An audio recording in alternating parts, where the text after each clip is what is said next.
15 شعبان کی رات میں ہمارے ملکوں میں جو ہمارے عجمی ملک ہیں اس میں وہ کچھ ہو رہا ہے جو نہ میرے نبی نے کیا، نہ صحابہ نے کیا، نہ تابعین نے کیا۔ عجیب و غریب عبادات گھڑ لی ہیں، عجیب و غریب اس کے اعمال بنا لیے ہیں اپنی طرف سے۔ میرے نبی نے اس رات کی فضیلت بتائی، عمل کوئی نہیں بتایا، اور کچھ علماء نے اس کے رد میں اس کا اتنا انکار کیا ہے کہ اس رات کی کوئی فضیلت ہے ہی نہیں۔ یہ بھی ٹھیک نہیں۔ اس رات کی فضیلت میں جتنی احادیث ہیں وہ ضعیف ہیں، اور حدیث پاک میں آتا ہے کہ اللہ تعالیٰ اس رات میں ساری دنیا کے لوگوں کی بخشش فرماتا ہے سوائے 5 آدمیوں کی۔ 5 کے سوا سب اہل ایمان کی بخشش ہو جاتی۔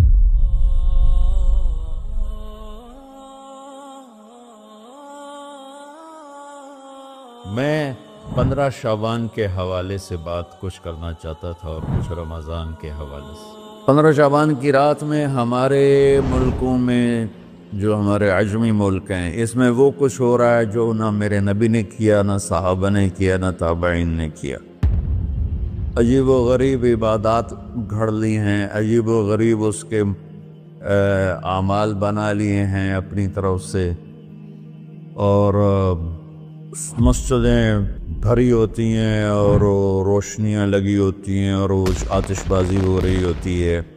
میرے نبی نے اس رات کی فضیلت بتائی، عمل کوئی نہیں بتایا۔ جیسے یہاں کوئی صلاۃ تسبیح کی جماعت کرا رہے ہوتے ہیں، کوئی اجتماعی تہجد پڑھ رہے ہوتے ہیں، کوئی دیگیں چڑھا رہے ہوتے ہیں، کوئی آتش بازی کر رہے ہوتے ہیں، تو وہ اس میں اتنا غلو ہو گیا ہے کہ یہ بھی ٹھیک نہیں۔ اور کچھ علماء نے اس کے رد میں اس کا اتنا انکار کیا ہے کہ اس رات کی کوئی فضیلت ہے ہی نہیں۔ یہ بھی ٹھیک نہیں۔ اس میچ کا راستہ، اس رات کی فضیلت میں جتنی احادیث ہیں وہ ضعیف ہیں، لیکن اتنی کثرت سے ہیں کہ ان سب کا مل کر جمع ہو کر کم از کم وہ حسن لغیر ہی تک تو پہنچ جاتی ہیں۔ اور ابن عثیمین رحمۃ اللہ علیہ نے بھی یہ لکھا ہے کہ زیادہ سے زیادہ ان احادیث کے مجموعے سے، چونکہ اگرچہ ضعیف ہیں لیکن کافی زیادہ ہیں، تو وہ حسن لغیر ہی تک پہنچ جاتی۔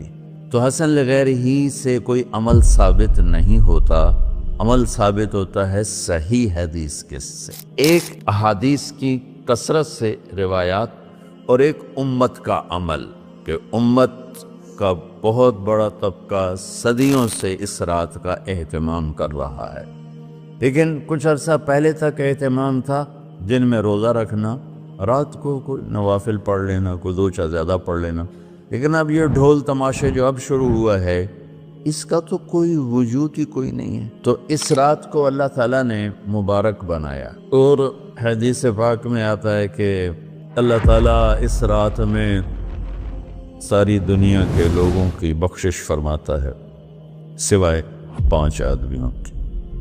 5 کے سوا سب اہل ایمان کی بخشش ہو جاتی۔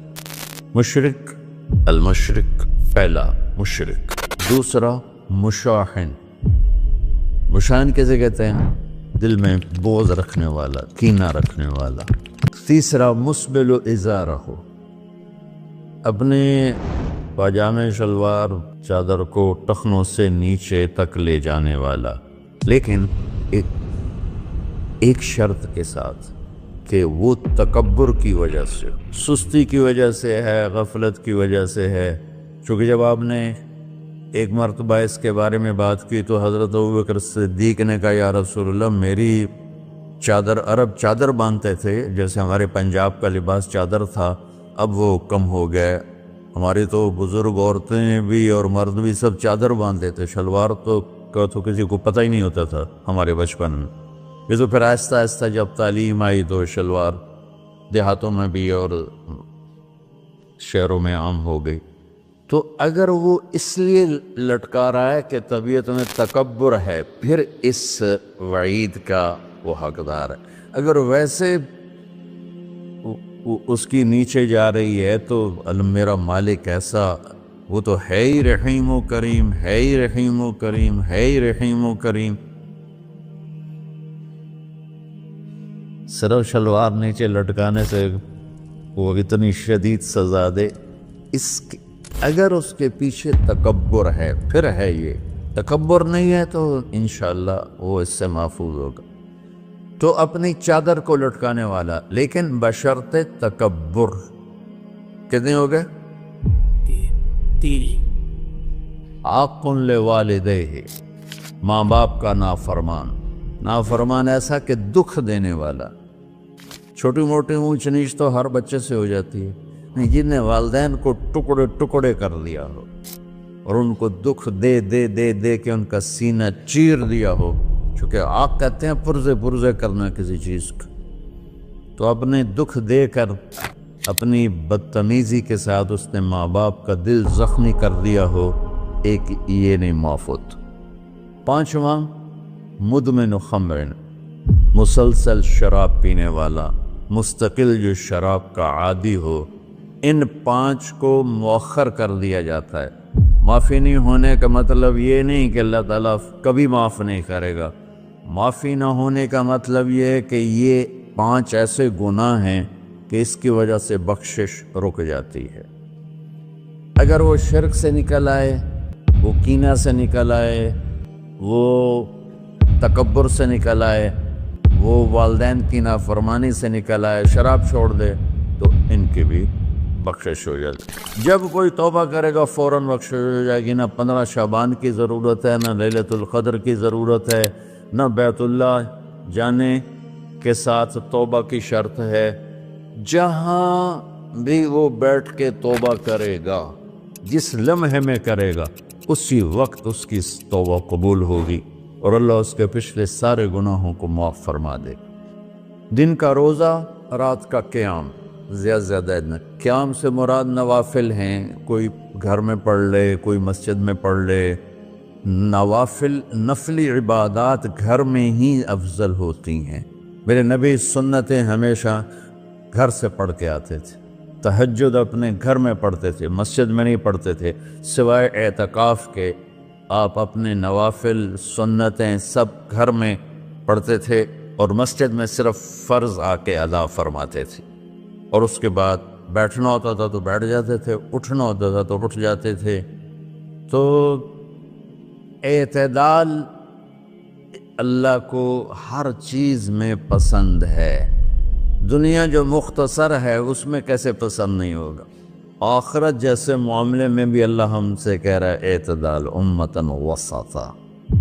ایسے عیسائیوں کی طرح ترک دنیا بھی نہ کرو، یہودیوں کی طرح دنیا کے پیچھے نہ پڑ جاؤ، رزق کے حلال بھی کماؤ، اپنے بچوں کو بھی دیکھو، اپنے فرائض کو بھی دیکھو جو دنیاوی ہیں، اور اللہ سے بھی اپنا معاملہ ٹھیک کرو اور درست کرو۔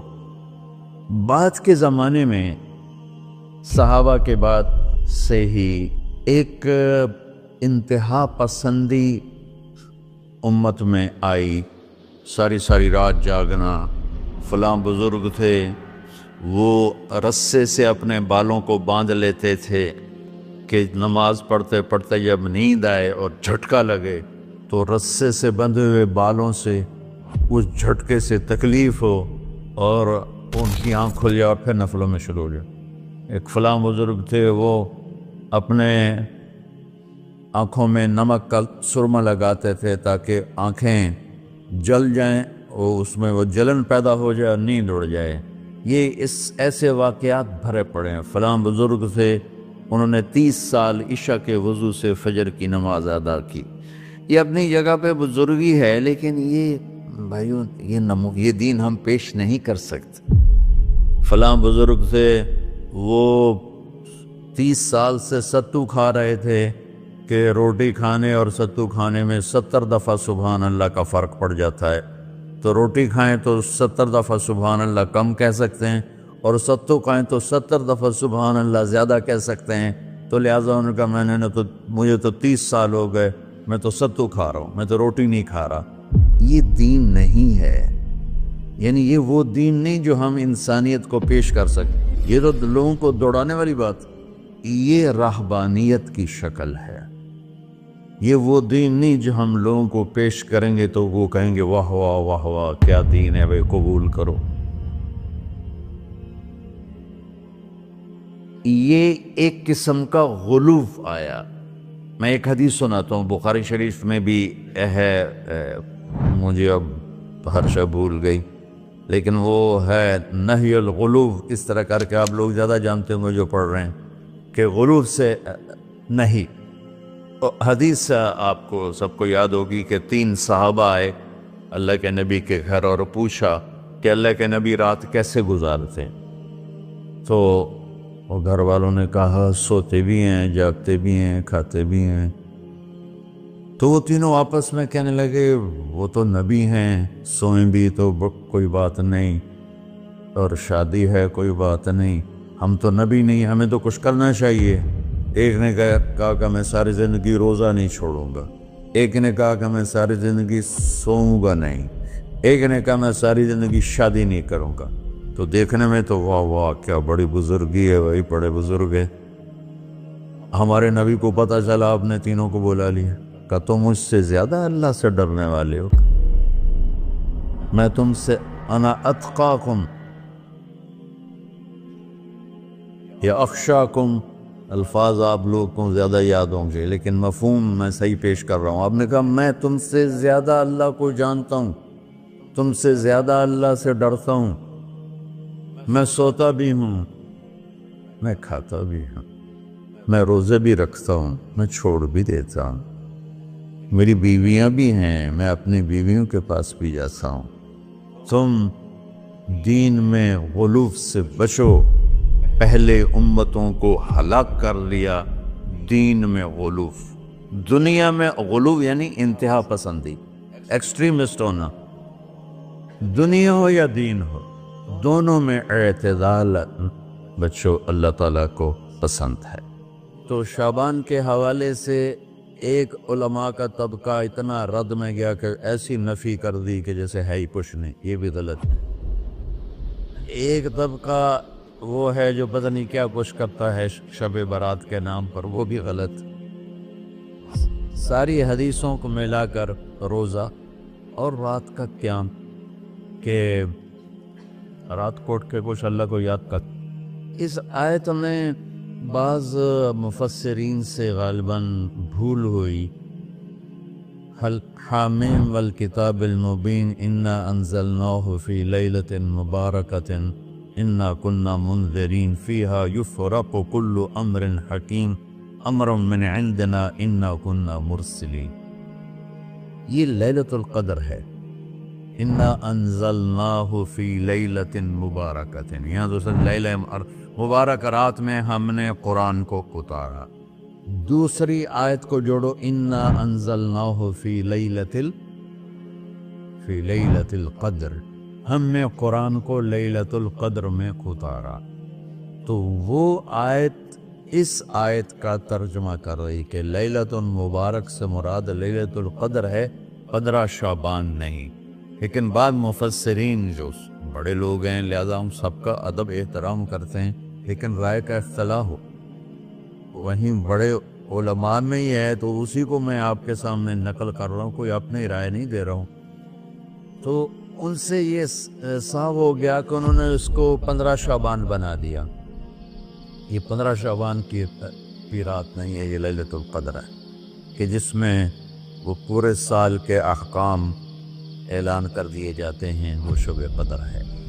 اس میں بھی معافی ہوتی ہے، اس میں بھی معافی ہوتی ہے، لیکن شب قدر تو قرآن سے صحیح احادیث سے ثابت ہے، اور شعبان کی رات ضعیف حدیثوں سے ثابت ہے، لیکن کثرت حسن لغیرہ اور امت کا عمل اس میں بہت بڑی گنجائش پیدا کرتا ہے۔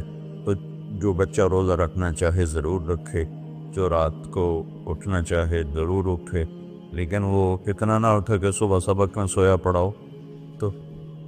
تو ایسی عبادت نہیں چاہیے کہ آپ اپنے طلب علم جو فرض ہے اس میں آپ سوئے پڑے ہوں تو تمہارے خوراکوں سے سبق بھی متاثر ہو رہا ہو، تو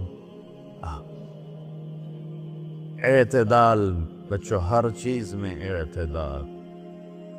تو اس میں یہ جو 5 ہیں، ایک مشرک، ایک مشاہن۔ مشاہن کون ہے؟ جو دل میں کینہ بغض رکھتا۔ اب میں کہاں سے آنسو لاؤں اس بات پر رونے کے لیے کہ ایک تو دنیا داروں کا بغض کینہ ہے آپس کی لڑائیوں سے، لیکن یہ جو دیندار ایک دوسرے سے بغض، اس قدر بغض رکھتے ہیں کہ کافر بنائے بیٹھے ہیں، دوسرے کو سلام کا جواب نہیں دیتے، جنازے میں نہیں شریک ہوتے۔ اس کا جرم واپس جاتا ہے تاجروں کو نہیں، حکمرانوں کو نہیں، خطیبوں، نادان، ہر خطیب نہیں، نادان خطیبوں کو، جو ہر مکتبہ فکر میں موجود ہیں، جو اس شدت کے ساتھ اوروں کی نفی کرتے ہیں اور اپنے آپ کو صحیح کہتے ہیں کہ جیسے باقی سب جہنمی ہیں، سب کافر ہیں، اور صرف ہم ہی صحیح ہیں اور ہم ہی جنت میں جائیں گے اور کوئی جنت میں نہیں جائے گا۔ تو جو کہ اس میڈیا کے ذریعے سے بہت سی امت سن رہی ہے، تو میں دیکھو بچوں ہاتھ جوڑتا ہوں اللہ کے واسطے، دین پیش کرنا، کافر کافر کے نعرے مت لگانا، اور یہ کافر وہ کافر، یہ کافر وہ کافر۔ اللہ بڑا کریم۔